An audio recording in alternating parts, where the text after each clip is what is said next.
Hi friends, నేను మీ సాయి ప్రసన్నని. ఈరోజు మన ఛానల్లో కార్తీక పురాణం 7వ అధ్యాయం గురించి తెలుసుకుందామండి. సో ఈరోజు తిథి వచ్చేటప్పటికి సప్తమి అండి.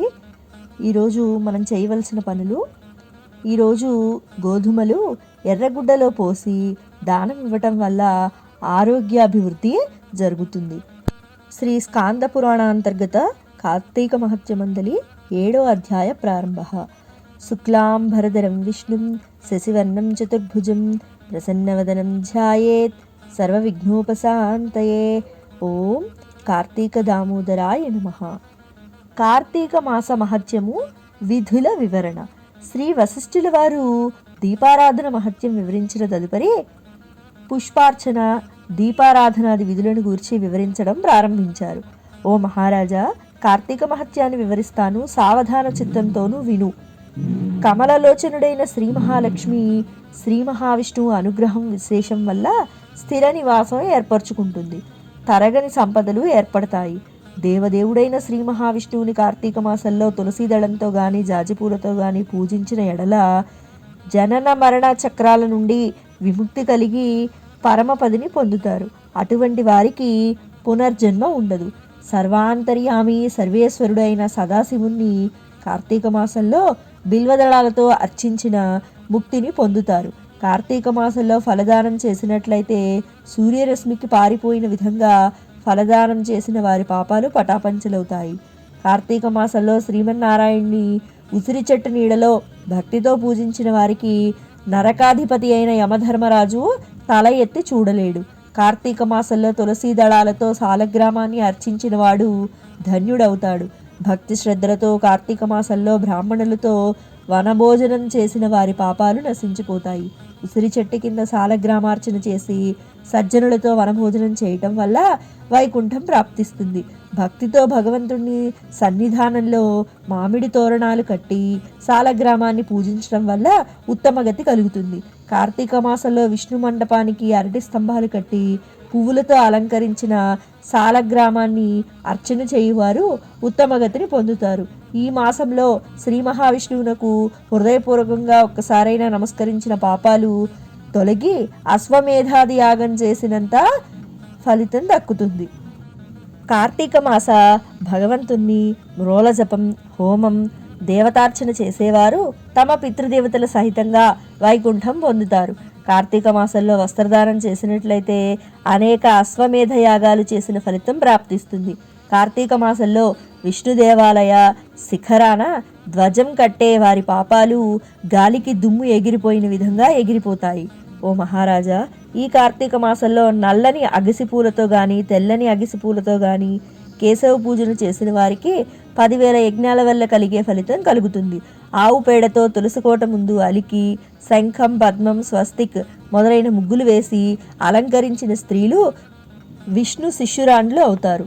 కార్తీక శుద్ధ చతుర్దశి యందు, కార్తీక బహుళ చతుర్దశి యందు గాని విష్ణు సన్నిధిలో దీపారాధన చేయటం వల్ల కలిగిన ఫలితాల్ని వివరించడానికి సృష్టికర్త అయిన బ్రహ్మ కూడా సాధ్యపడదు. కార్తీక చతుర్దశి యందు ప్రమిదలో నువ్వుల గింజలు వేసి అగసి పువ్వులుంచి కేశవాలయంలో దీపం వెలిగించి శ్రీ మహావిష్ణువునకు దీపారాధన చేయవలెను.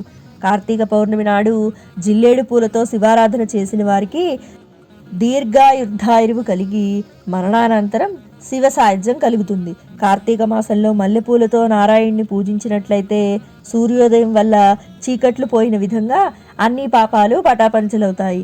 తులసి కాష్టంతో తీసిన గంధాన్ని శ్రీ మహావిష్ణువునకు అర్చించినట్లయితే పాప విముక్తి పొంది విష్ణు సాయుధ్యాన్ని పొందుతారు. మ్రోల నర్తకుని వలె నాట్యం చేసినట్టయితే జన్మాంతరార్జితమైన పాపాల నుండి విముక్తి కలుగుతుంది. కార్తీక మాసంలో కేశవ దేవాలయాన్ని అందంగా తీర్చిదిద్దిన వారు వైకుంఠంలో విష్ణు పదాన్ని పొందుతారు. కార్తీక మాసంలో అన్నదానం చేయటం వల్ల సకల పాపాలు పోతాయి. నదీ స్నానం, నువ్వుల దానం, బ్రహ్మపత్రమున భోజనం, కార్తీకమున అన్నదానం, ఈ 4 సమాన ఫలప్రదాలని పెద్దలు అంటుంటారు. కార్తీక పౌర్ణమి నాడు స్నానం, దానం చేయని వాళ్ళు అనేక సార్లు కుక్క జన్మ ఎత్తి చివరకు చండాల జన్మ పొందుతారు. కార్తీక మాస వ్రతం చెయ్యని పురుషుడు గాని స్త్రీ గాని అనేక జన్మల్లో గాడిదగా పుడతారు. కార్తీక పున్నమి నాడు భక్తవత్సలుండైన శ్రీమన్నారాయణుణ్ణి కదంబ పుష్పాలతో పూజించిన పుణ్యాత్ములు సూర్యమండలాల్ని చీల్చుకొని పోయి స్వర్గంలో సుఖాలు అనుభవిస్తారు. కార్తీక మాసంలో సర్వజగద్రక్షకుడైన శ్రీమన్నారాయణుని భక్తితో మొగలి పువ్వులతో ఆరాధించినట్లయితే 7 జన్మల తర్వాత వేదాంగ పారంగతుడైన బ్రాహ్మణ జన్మ ప్రాప్తిస్తుంది.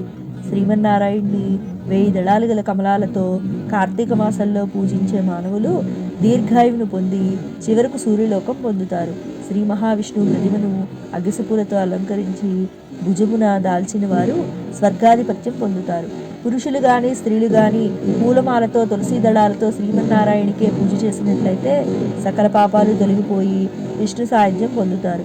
కార్తీక మాసంలో ఆఖరి ఆదివారం రోజైన కార్తీక స్నానం చేసినంత మాత్రాన నెలంతా స్నానం చేసిన ఫలితం ప్రాప్తిస్తుంది. కార్తీక మాసంలో మొదటి రోజున శుద్ధ పాడ్యమి, మధ్య రోజున పౌర్ణమి, చివరి దినమైన చతుర్దశి రోజు స్నానం చేసినట్లయితే ఆ నెలంతా స్నానం చేసిన ఫలితం దక్కుతుంది. ఆ విధంగా కూడా చేయడానికి శక్తి చాలని వాళ్ళు కార్తీక మాసమంతా ఆ మాస మహత్యాన్ని వినటం వల్ల అన్ని పాపాలు తొలగిపోతాయి.